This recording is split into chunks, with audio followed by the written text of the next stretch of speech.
So, let's part 8. Alam ko, kilala kita. Pag may alak, may balak.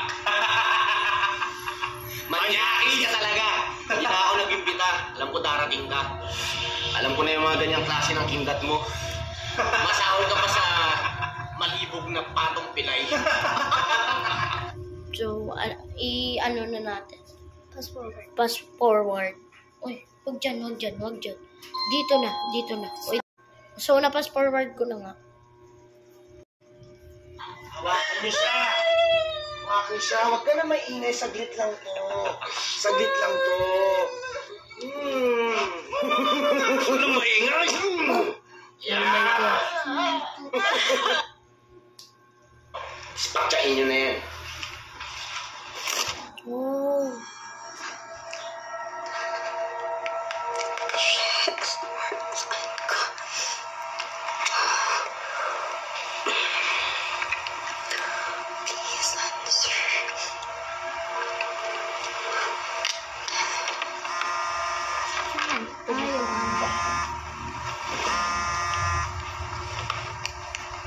Hey, Bebe.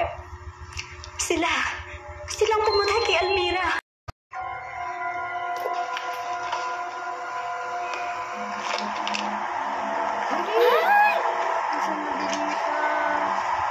Ayun na mata ko. Almira, huwag ka magpapakita. Shit! Ano ba nangyari? Si Almira. Nakapakita siya sa akin. Almira? Oo! Yung estudyante na nawawala. Siya nga. Ay, 5-4 na. Nakita ko yung diary ni Almira na nakatago sa staff room ng boarding house namin. Huh? Nakalagay dun sa diary niya yung date na last niyang nasulat. 5-4. Nandun mismo si Levine sa bahay ng gabi niyo. Ako 4. Siya Ako 5. yung din Siya mismo yung yung gabi. nag-audit. Nawala si Almira. na to. Ay, Frank na. Teka, 9. anong kapisan ko may hawak ng kaso na Ay, yan eh. Nabanggit kasi niya yung dati sa akin. Wala silang makuhang lead sa kaso na to. Sa pagkakatanda ko, parang 5 years ago na yun. Hanggang ngayon, pending pa So, rin yung malapit kaso. naman nag-part 10. Teka lang, gagawin ko lang yung pisan ko. Alam ko, part 8 pa lang. No. Di ba sabi mo part 9 na?